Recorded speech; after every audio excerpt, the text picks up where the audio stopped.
우리는 내일을 위해 무엇을 사모으는가? 돈일까? 명예일까? 안정일까? 아니다. 대부분의 사람들은 매일 조금씩 후회를 사모으고 있다. 아무도 의식적으로 선택하지 않았지만 하루가 끝날 때면 자연스럽게 장바구니에 담기는 것처럼 후회는 쌓인다. 더 일찍 일어날 걸, 그 말을 하지 말 걸, 그때 한 번 더 참고 말했어야 했는데 시작이라도 해볼 걸, 이런 생각들이 밤이 되면 하나씩 떠오른다. 몸은 침대에 누워있지만 마음은 하루 종일 뒤를 돌아보고 있다. 그래서 진짜로 무거운 건 몸이 아니라 마음이다. 이상하게도 우리는 후회를 마치 의무처럼 반복한다. 하루를 잘 보냈는지보다 무엇을 놓쳤는지부터 떠올린다. 오늘 잘한 일 5가지보다 못한 일 1가지가 훨씬 선명하게 남는다. 이건 의지가 약해서가 아니다. 인간의 구조 때문이다. 인간의 뇌는 원래 실수를 기억하도록 설계되어 있다. 진화의 관점에서 보면 아주 합리적이다. 위험을 기억해야 다시는 같은 실수를 하지 않고 살아남을 수 있었기 때문이다. 불의대인 기억, 실패한 선택, 손해본 경험은 생존을 위한 데이터였다. 하지만 문제는 지금 우리가 살고 있는 시대다. 과거에는 실수 하나가 생사를 가를 수 있었지만 지금은 대부분 그렇지 않다. 말 한마디 실수했다고 인생이 끝나지 않는다. 선택 하나 잘못했다고 모든 것이 무너지는 경우도 드물다. 그런데도 뇌는 여전히 과거 방식대로 작동한다. 사소한 실수를 대형 사고처럼 반복 재생한다. 머릿속에서 같은 장면이 10번, 20번, 때로는 수백 번까지 돌아간다. 이쯤 되면 생존을 위한 기능이 아니라 자기 공격이다. 우리는 후회를 반성이라고 착각한다. 그래서 후회하는 자신을 성실하다고 생각한다. 하지만 진짜 반성은 짧다. 실수를 인정하고 교훈을 뽑아내고 다음 행동으로 옮긴다. 반면 대부분의 후회는 행동으로 이어지지 않는다. 그저 감정만 반복될 뿐이다. 같은 장면을 계속 돌려보면서도 아무것도 바꾸지 않는다. 이건 반성이 아니라 정체다. 삶이 앞으로 나아가지 못하고 같은 자리에 머무는 상태다. 하루하루 이렇게 쌓인 후회는 어느 순간 무게를 가진다. 처음엔 사소했던 감정이 어느 날부터 삶 전체를 덮는다. 선택 앞에서 망설이게 만들고 새로운 시도를 두렵게 만들고 결정 자체를 피하게 만든다. 왜냐하면 머릿속에는 이미 과거의 실패 장면이 자리 잡고 있기 때문이다. 또 틀리면 어떡하지? 또 후회하게 되면 어떡하지? 그래서 아무것도 하지 않는 쪽을 선택한다.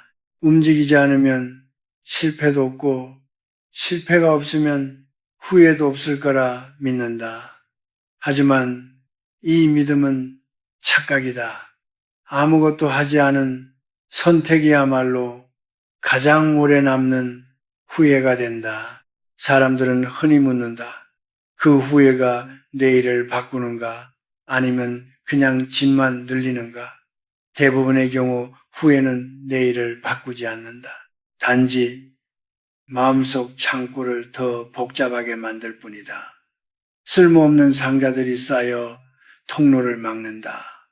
그래서 앞으로 가고 싶어도 갈 수 없다. 뒤만 돌아보게 된다. 이건 삶이 아니다. 정지다. 내가 평생 수많은 사람들을 만나며 느낀 것이 있다. 성공한 사람들과 그렇지 못한 사람들의 차이는 실수의 크기가 아니다. 후회를 대하는 태도다. 어떤 사람은 실수 후에도 다시 앞으로 걷는다. 어떤 사람은 같은 자리에서 몇 년을 머문다. 차이는 단 하나. 후회를 얼마나 오래 붙잡느냐다. 짧게 끝내면 교훈이 되고 길어지면 짐이 된다. 후회가 위험한 이유는 감정 그 자체 때문이 아니라 후회는 누구에게나 온다. 문제는 그 후회가 우리 삶의 방향타를 빼앗아 버릴 때다. 나는 평생 기업을 경영하며 수없이 많은 결정을 내렸다. 어떤 결정은 회사를 키웠고 어떤 결정은 큰 손실을 남겼다. 성공과 실패의 비율만 놓고 보면 특별할 것 없는 평범한 기록이다. 그런데 시간이 지나 돌아보면 기억에 남는 건 성공의 순간이 아니라 실패의 장면들이다. 잘된 결정은 흘러가지만 잘못된 결정은 마음속에 오래 눌어붙는다. 특히 한 번은 지금도 또렷이 기억난다. 90년대 초 새로운 시장을 겨냥한 프로젝트였다. 내부에서도 외부에서도 반대가 많았다. 시기상조라는 말이 반복됐다. 기술은 아직 준비되지 않았고 소비자도 익숙하지 않다는 분석이 나왔다. 하지만 나는 밀어붙였다. 확신이 있었다. 이 정도 리스크는 감당할 수 있다고 생각했다. 결과는 실패였다. 수백억이 허공으로 사라졌다. 그 숫자보다 더 무거웠던 건 그 뒤에 따라온 감정이었다. 왜 그때 주변 말을 듣지 않았을까? 왜 한 번 더 점검하지 않았을까? 그 질문은 몇 년 동안 나를 놓아주지 않았다. 흥미로운 건 그 후회가 나를 더 나은 경영자로 만들었느냐는 점이다. 많은 사람들이 후회는 성장의 밑거름이라고 말한다. 하지만 솔직히 말해 그때의 후회는 성장보다는 정체를 만들었다. 이후 비슷한 결정을 앞두면 손이 느려졌다. 이전보다 더 많은 자료를 요구했고 더 많은 회의를 열었고 더 오랜 시간을 망설였다. 신중해진 게 아니라 겁이 많아진 것이었다. 후회가 교훈이 아니라 족쇄가 된 순간이었다. 이것이 후회의 가장 큰 함정이다. 우리는 후회하면 더 잘할 거라 믿지만 실제로는 행동을 늦추는 경우가 많다. 결정이 느려지고 기회를 놓치고 결국 아무 결정도 하지 않는 상태에 빠진다. 기회는 기다려주지 않는다. 시장도 사람도 시간도 마찬가지다. 그런데 후회에 묶인 사람은 늘 뒤를 본다. 이미 끝난 장면을 다시 돌려보느라 지금 눈앞에 있는 선택을 보지 못한다. 내가 만난 성공한 사람들의 공통점은 놀라울 정도로 단순했다. 그들은 실수를 빨리 끝낸다. 틀렸다는 걸 인정하고 배울 것만 챙기고 다음으로 넘어간다. 반면 실패한 사람들은 같은 실수를 계속 되새긴다. 같은 이야기를 반복하고 같은 감정을 곱씹는다. 시간은 흘러가는데 마음은 그 자리에 멈춰 있다. 그래서 겉으로는 바쁘게 사는 것처럼 보여도 실제로는 같은 자리에서 맴돌고 있다. 왜 우리는 후회를 이렇게 오래 붙잡을까? 크게 세 가지 이유가 있다. 첫째는 완벽주의다. 우리는 실수 없는 삶을 꿈꾼다. 그래서 작은 실수도 용납하지 못한다. 한 번 틀리면 자기 자신을 가차없이 공격한다. 하지만 완벽한 인간은 존재하지 않는다. 완벽을 기준으로 삼는 순간 인생은 후회의 연속이 된다.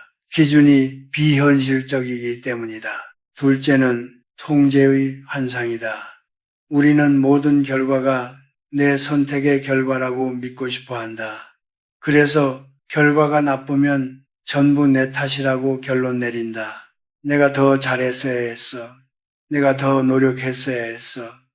하지만 세상은 통제할 수 없는 변수로 가득하다. 경제 상황, 기술 변화, 경쟁자의 움직임, 예기치 못한 사건들, 그럼에도 우리는 모든 책임을 혼자 떠안는다.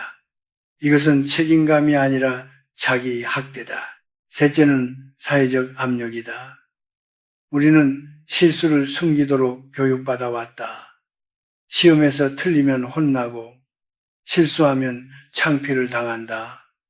그래서 실수를 인정하는 대신 감춘다. 감추면 해결되지 않는다. 해결되지 않으니 마음속에 쌓인다. 이렇게 쌓인 감정이 바로 후회다. 겉으로는 아무 일 없는 것처럼 살지만 안에서는 계속 무너지고 있다. 이 세 가지 완벽주의, 통제의 환상, 사회적 압력이 합쳐지면 후회는 삶을 멈추게 하는 힘이 된다. 결정은 느려지고 선택은 줄어들고 결국 인생은 안전한 범위 안에서만 반복된다. 변화도 성장도 없다. 나는 그 과정을 직접 겪었다. 그래서 확신한다. 후회를 오래 붙잡는 사람은 결국 행동을 잃는다. 반대로 후회를 빨리 끝내는 사람은 계속 움직인다. 그리고 움직이는 사람이 결국 앞으로 간다. 많은 사람들이 착각한다. 후회를 멈추려면 과거를 지워야 한다고 생각한다. 기억을 없애야 자유로워질 수 있다고 믿는다. 하지만 그건 불가능하다. 인생은 지우개가 없는 노트다. 한 번 적힌 문장은 남는다.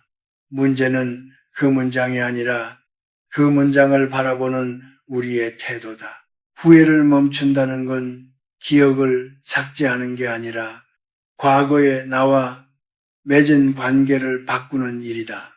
다시 말해 자신을 용서하는 기술을 배우는 것이다.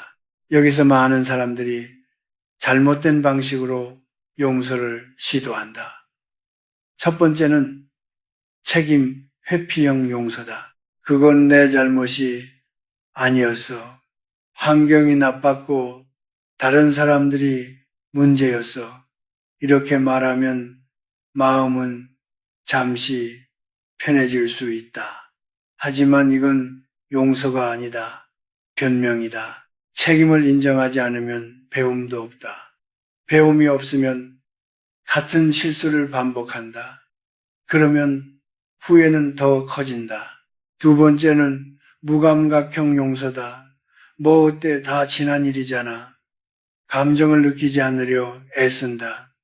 하지만 감정을 억누른다고 사라지지 않는다. 오히려 더 깊은 곳으로 내려간다. 언젠가 더 큰 형태로 튀어나온다. 갑작스러운 분노, 이유 없는 불안, 설명되지 않는 무기력으로 돌아온다. 이것도 용서가 아니다. 회피다. 세 번째는 조급형 용서다. 빨리 잊어야지, 괜찮아. 아직 마음이 정리되지 않았는데도 억지로 넘어가려 한다. 이건 용서가 아니라 강요일 뿐이다. 상처는 덮는다고 낫지 않는다. 시간을 무시한 용서는 결국 미완성으로 남는다. 그렇다면 진짜 용서는 무엇인가? 나는 오랜 시간 고민한 끝에 한 가지 결론에 도달했다. 진짜 용서는 세 단계로 이루어진다. 이 단계를 건너뛰면 아무리 애써도 마음은 자유로워지지 않는다. 첫째는 인정이다. 내가 틀렸다. 내 선택이었다. 변명하지 않고 남 탓하지 않고 사실을 그대로 받아들이는 것이다. 이 단계가 가장 어렵다. 자존심이 버틴다. 하지만 여기서 도망치면 다음 단계로 갈 수 없다. 인정은 자신을 공격하는 행위가 아니라 현실을 직시하는 용기다. 둘째는 이해다. 왜 그때 그런 선택을 했는지를 다시 바라본다. 당시의 정보, 당시의 압박, 당시의 한계 속에서 판단한다. 지금의 기준으로 과거의 나를 재판하지 않는다.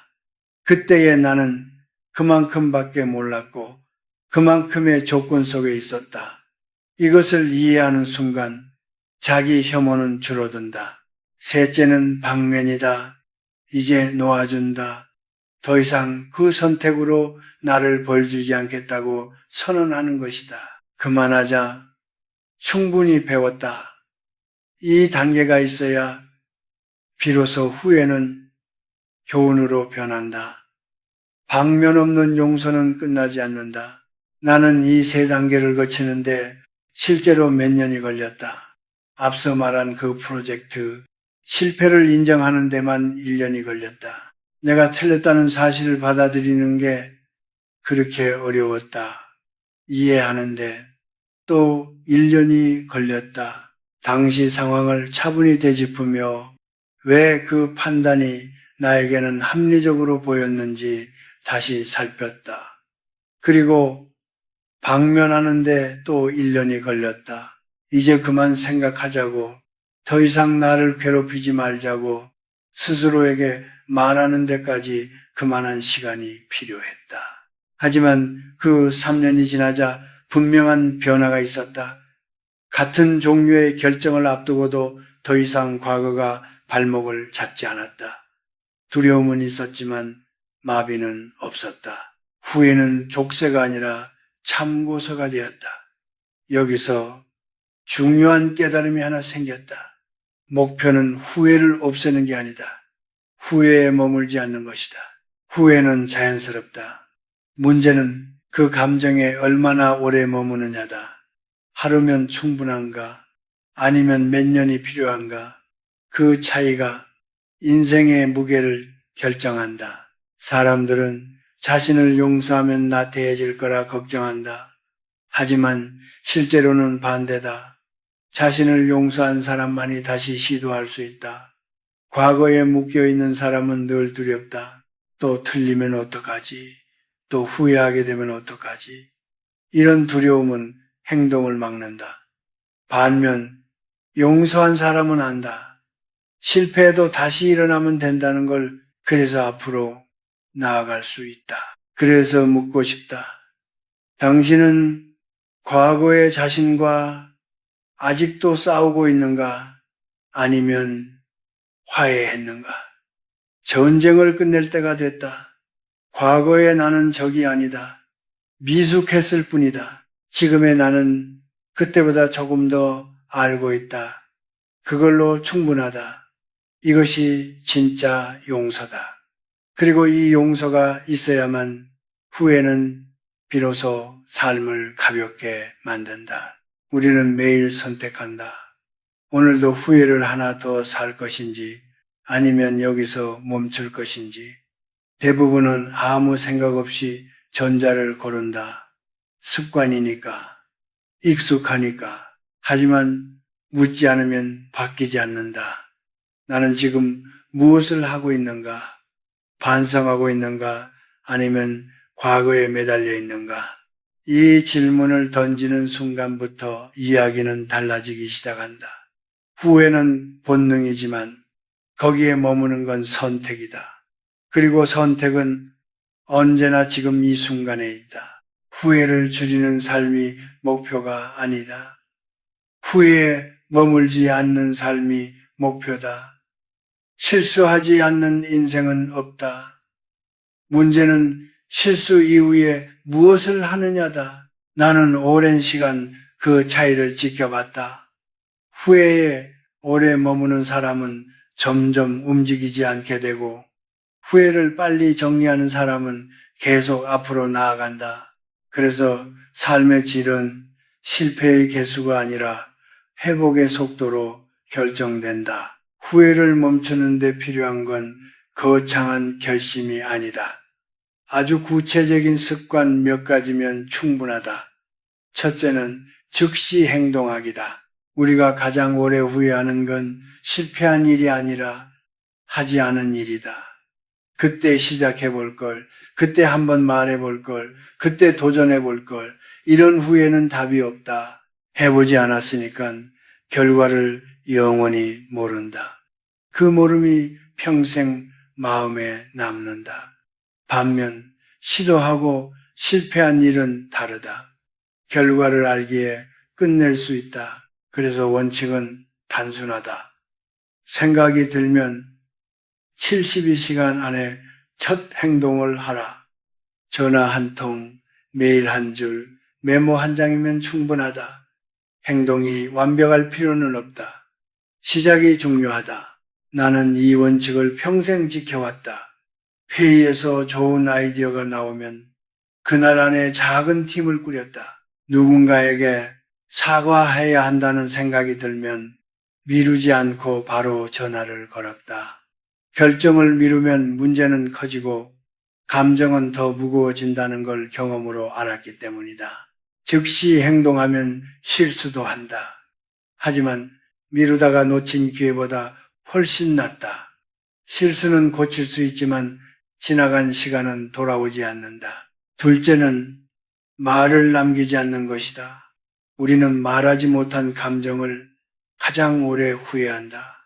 미안하다는 말, 고맙다는 말, 사랑한다는 말. 이 말들은 하지 않을수록 값이 비싸진다. 시간이 지나면 기회가 사라지기 때문이다. 사람은 떠나고 관계는 멀어지고 타이밍은 지나간다. 말은 공짜지만 하지 않으면 평생 값을 치른다. 나는 아버지께 한 번도 사랑한다고 말하지 못했다. 그 시대에는 그런 말을 잘 하지 않았다. 나도 아버지도 어색해했다. 그래서 미뤘다. 언젠가 말해야지라고 생각했다. 하지만 그 언젠가는 오지 않았다. 아버지가 돌아가신 뒤에야 깨달았다. 한 번만이라도 말할 걸 어색해도 했어야 했다. 이 후회는 고칠 수 없다. 그래서 말한다. 오늘 할 말은 오늘 하라. 내일은 너무 늦을 수 있다. 셋째는 완벽을 내려놓는 것이다. 완벽을 기준으로 삼으면 늘 부족함만 보인다. 70점을 받아도 30점을 보고 90점을 받아도 10점을 본다. 그래서 만족이 없다. 만족이 없으니 후회만 쌓인다. 하지만 완벽은 현실이 아니다. 개념일 뿐이다. 도달할 수 없는 기준을 삶의 잣대로 삼으면 인생은 늘 실패처럼 느껴진다. 나는 60이 넘어서야 이 사실을 받아들였다. 그 전까지는 경영도, 관계도, 나 자신도 모두 완벽해야 한다고 믿었다. 그래서 늘 불만족했고 늘 스스로를 몰아붙였다. 어느 날 문득 깨달았다. 나는 이미 많은 것을 잃었는데도 부족한 것만 보고 있다는 걸. 그날 이후 기준을 바꿨다. 완벽 대신 최선을 선택했다. 내가 할 수 있는 만큼 했다는 사실을 인정하기 시작했다. 그러자 후회는 줄고 삶은 가벼워졌다. 이제 마지막으로 하나만 제안하고 싶다. 오늘 하루만 실험해보라. 오늘 하루는 후회하지 않기로 결정해보라. 실수해도 괜찮다. 틀려도 괜찮다. 완벽하지 않아도 괜찮다. 최선을 다했다면 그걸로 충분하다고 말해주라. 밤에 잠들기 전 과거를 되새기지 말고 내일을 그려보라. 내일은 무엇을 해볼까? 누구를 만날까? 어떤 시도를 할까? 딱 하루만 해보라. 하루가 이틀이 되고 이틀이 일주일이 된다. 일주일이 한 달이 되고 한 달이 1년이 된다. 그렇게 삶은 바뀐다. 후회로 가득 찬 인생이 아니라 도전으로 채워진 인생으로, 과거에 묶인 삶이 아니라 미래를 향해 걷는 삶으로. 인생은 지우개가 없는 노트다. 이미 쓴 줄은 지울 수 없다. 하지만 다음 줄은 비어 있다. 거기에 무엇을 쓸지는 당신의 선택이다. 후회를 또 하나 적을 것인가? 아니면 용기를 적을 것인가? 지금 이 순간이 바로 그 선택의 자리다.